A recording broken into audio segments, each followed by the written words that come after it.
In this video, we will demonstrate how the Interactive Parallelization Tool, or IPT for short, can be used to parallelize an example that solves a fast Fourier transform.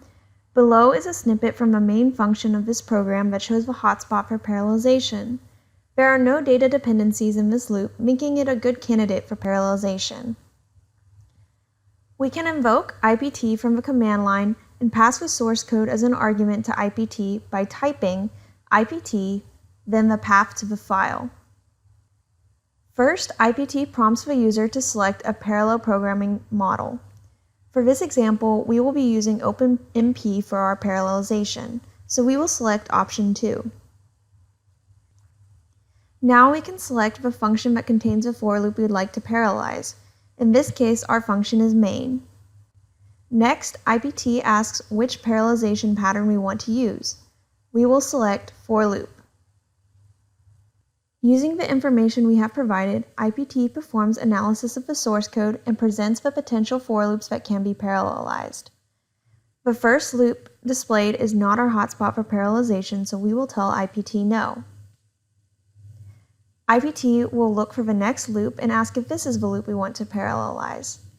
This is also not the loop, so we will again say no. IPT finds the next region, and as we can see, this is in fact our targeted region, so we will select yes. At this point, we are basically done with the parallelization process. We do not need to perform any reductions. IPT automatically performs dependency analysis on variables. However, if IPT is unsure about a variable or an array, it will ask the user for clarification. In the case of array X, we will choose option 2. We will also choose option 2 for array Y.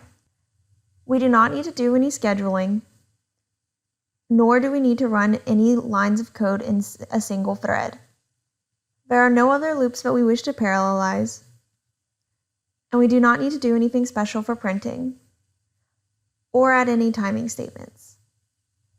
Now that we have finished giving IPT information, IPT generates a new program file named rowsfft OpenMP.c.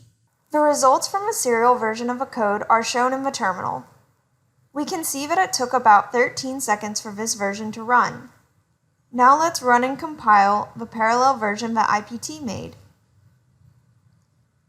First, we will set the number of threads using the command export OMP numthreads. Now we need to compile the program. We will use the Intel compiler, and the command is ICC with the flag q openmp and the file rowsfft openmp.c. The code compiled with no errors, so let's run and time it.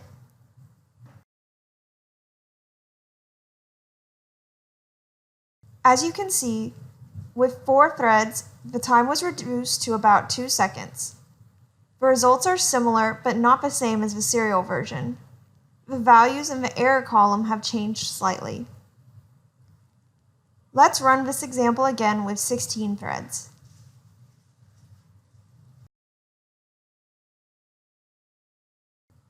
Here we see that the time is barely reduced from when we used 4 threads. This example demonstrates that more threads does not always result in faster performance. Thank you for watching this video, and if you have questions, please visit our website.